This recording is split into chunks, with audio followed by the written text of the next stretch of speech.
Hello, my name is Reiko Osoroshi. On this channel, I narrate Japanese ghost stories. Today, I will narrate a ghost story's abandoned house.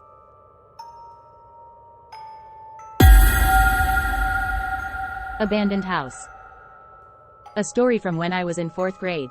Probably everyone has experienced it, but when you're little, just hearing about an abandoned house makes your sense of adventure tingle uncontrollably. I remember that day vividly. I had heard about a nearby, incredibly abandoned house that I hadn't explored yet, and I was thrilled beyond measure. I know that saying, thrilled beyond measure, might sound exaggerated, but the date of that day matters. It was the day before summer vacation. Hearing about such a topic when my excitement was already high, I even called friends I wasn't usually close with and we decided to raid the abandoned house on the same day. Never in a million years could I have imagined that because of that day, even at the age of 27, I would develop a fear of abandoned houses, and still be unable to approach one. I don't think my past self would have ever believed it. On that day, my friends gathered later than expected, and all of us, about 8 people, finally assembled as the sky turned orange.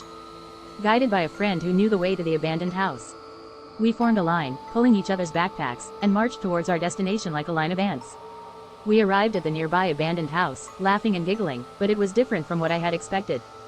It's hard to describe, but the abandoned house I was hoping for was supposed to have a rotted ceiling from the first floor to the second floor, complete with ghosts ready to greet you kind of atmosphere. But in reality, the place was situated in a forest within a residential area. The house design was square, much like Suneo's house, and it looked fairly clean. Honestly, it didn't give off the kind of vibe that would pique my curiosity. Still, since we had come this far, we decided to explore the place after all. Starting with the first floor, we entered through the back door and saw odd things all around. Beakers, petri dishes, microscopes, all of them looked like things from a science lab, and it definitely didn't feel like an ordinary house.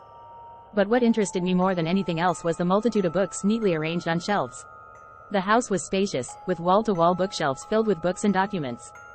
Papers were scattered on the floor, giving the impression that someone had been there recently. When I mentioned this, it turned out that the culprit who had led us to this abandoned house was one of my friends. With arms crossed, he asked, "Why do you think I called it an incredibly abandoned house today?" So, he pointed at the bookshelf and told me to take a look at one of the books. As I picked up the book as instructed and opened it, everyone present let out a collective gasp. The contents of the book contained photographs of a man with peeled skin, revealing his lifeless body. We were all taken aback, even my friend who had told me to open the book. However, a thought struck us in the next moment. Isn't this the house of a doctor? When I said this, everyone seemed to be somewhat convinced, even though they hadn't fully recovered from the shock. While my friends continued to stare at the photos, I decided to explore other rooms. I toured the kitchen, living room, bathroom, and toilet. One thing became clear: the person who lived in this house must have been incredibly intelligent and refined.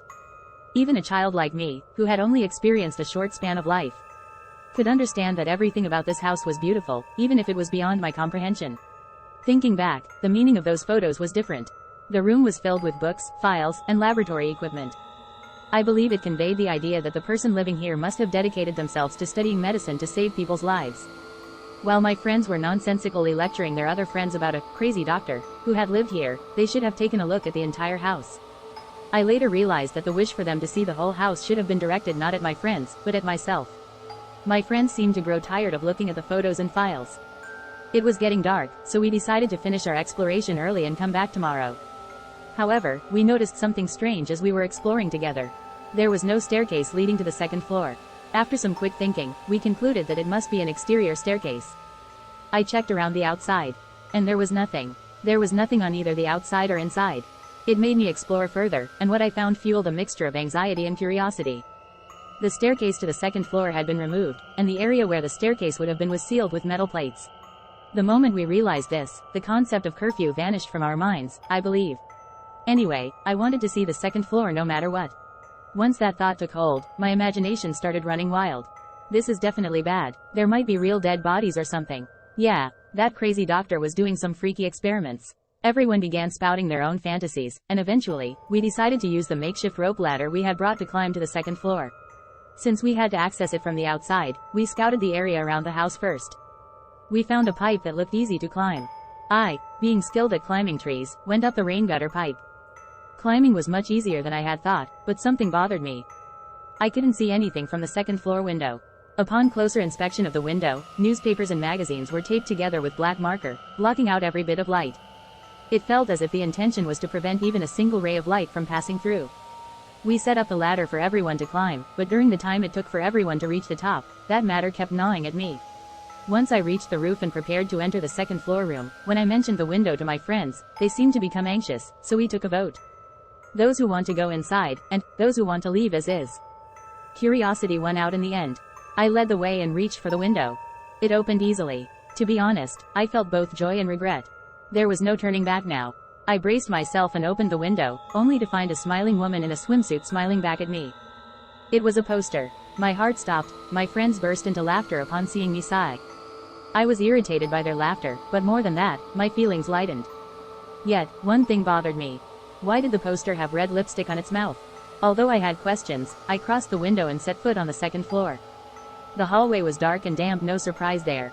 Looking around after entering, I noticed there was no place where sunlight could penetrate.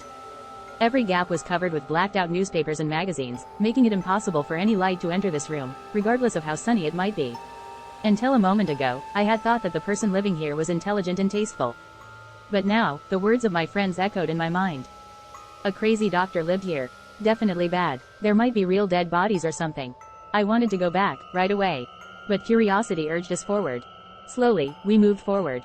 With each step, the abnormality of the inhabitant of this room became more palpable. As we advanced towards the end of the hallway, the extent of the blackened walls decreased, while the abnormality increased in proportion. Near the entrance, the walls displayed swimsuit-clad women and foreign glamour models, all blackened. That was still acceptable. However, the walls deeper inside had faces gouged out of the glamour images, replaced by faces that seemed to be cut from the photographs of the dead bodies on the first floor. Any positive thoughts I had disappeared entirely. It didn't matter whether the one responsible for this was the owner of the house or a homeless person who had taken up residence in this abandoned building. Though everyone was left speechless by this sight, looking into their eyes conveyed the message clearly: unanimous agreement to get out now. As I was about to turn and return to the original window, a friend spoke up. "There's someone there." At that moment, everyone turned to look in the direction my friend was pointing. On the other side of the frosted glass connecting the hallway to the room, all of us shone our flashlights at once. There were women in underwear, not just one, but a multitude of them. Everyone stood silent, breathless, frozen in place as we illuminated the room. How much time passed? Someone spoke up. Mannequins? I joined in. Probably, I guess. Slowly, we opened the frosted glass window and there they were, them, for certain. Mannequins, seriously, give me a break. Surveying the room, there were mannequins lined up like a forest. About 20 of them in a large room. This is sickening, everyone muttered something similar. However, the unsettling feeling didn't stem from the existence of mannequins or their overwhelming number. It was the appearance of these mannequins that sent shivers down our spines. And those undergarments were not just any underwear. They were not the functional kind. Even us elementary school kids knew about these, the kind of underwear found on the back cover of magazines, designed to lure men, that kind of underwear. As I caught a glimpse of the inhabitant of this house, I felt a chill run down my spine. Then, a friend said, "The person who lived here must have been a pervert like you." Saying that, my friend pointed at me. Everyone burst into laughter upon hearing that, and it eased the tension just a little. "Let's take a quick look and then leave." When one person suggested it, everyone nodded in agreement. Upon entering the room, aside from the mannequins, there were a few other items. A broken TV, toys, audio equipment, incomprehensible junk, and a mountain of books. I pulled out a book from the pile and opened it. "So, this too?" I couldn't help but mutter. If you've been following along this far, you'll probably understand the reason. Even the faces and bodies in this one have been swapped. I turned to my friend as I said that. They were messing with something. Looking closer, it was a car battery. "Stop that, you might get shocked." I warned them, and for a moment, they seemed flustered. Then, with an unfounded, "I'm fine," they resumed their activity. As I sighed and absent-mindedly picked up another book, my heart froze. Thunk. That distinct sound when a CRT TV powers on. Right in front of my eyes, my friend innocently exclaimed, "It turned on." I'm a genius. The faces of my surrounding friends froze, and the obvious question was voiced: why did the TV turn on? But the reason my heart froze wasn't the TV. I opened my parched mouth. "This magazine, it's this month's issue." Upon hearing my words, my friend's joyful expression turned into frozen horror as they realized the situation. Scratch. A faint sound. The broken-down TV displayed the distorted face of a news anchor in grayish imagery. Amidst the noise-laden voice echoing, the depths of the room were illuminated by the light of both flashlights and the television. Amidst the forest of mannequins, there it was. A definitive expression of the greatest joy, a smile something only a human could achieve. When it was realized that it was a human, screams erupted from the throats of everyone present. Emerging from among the mannequins, it started moving toward me. Ignoring the others, it came straight toward me. Everyone present raised their voices in terror and rushed to flee, while I remained, standing my ground face to face. Before me stood a human, undoubtedly. A human male. I struggled to comprehend. If it was a human, maybe I could reason with it, unlike a ghost. I knew it. I knew I should be running away. Looking back now, it's easy to think, just run away already, but in that moment, I was consumed by fear. "Hello," I managed to say. "You're cute, aren't you?" It complimented me. "Do you like it? Do you like guys like me?" The man opened a thick book he held in his hand and showed it to me. It was a book featuring anatomical specimens that I had seen on the lower floor. Faces of foreign women were swapped onto the photographs of corpses. I'm not really fond of this. Fond of it? Hey, fond of what? What kind of things do you like?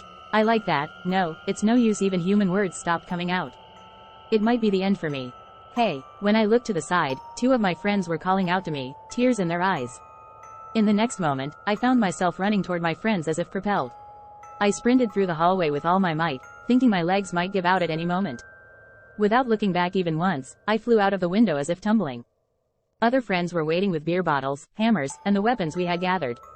When we were all gathered, we started jumping down from the roof. And then, from behind, I heard, "Do you like it?"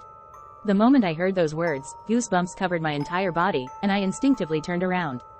The face of the man looking in from the window was covered with a mask seemingly made from pages cut out of anatomical specimen books. Without looking down, I jumped from the roof. When I rushed into my friend's house and recounted today's events, my friend's mother contacted the police for us. However, by the time the police arrived to investigate, there was no one there. They heard our story at home and later at the police station, in a similar fashion. But the aftermath was troubling. The man inside was never found. About 3 months later, my friend informed me that the house had been demolished and turned into an empty lot. I gathered the courage to visit once, but there was truly nothing left. Even now, just hearing the words, "abandoned house," makes me tremble. How was it? Is there an abandoned house near where you live? Is it really just an empty house? If you live near an abandoned house, please be cautious. If you have any other stories you would like me to introduce or any questions about the stories, please leave a comment. And if you enjoyed this video, please give it a thumbs up and subscribe to the channel.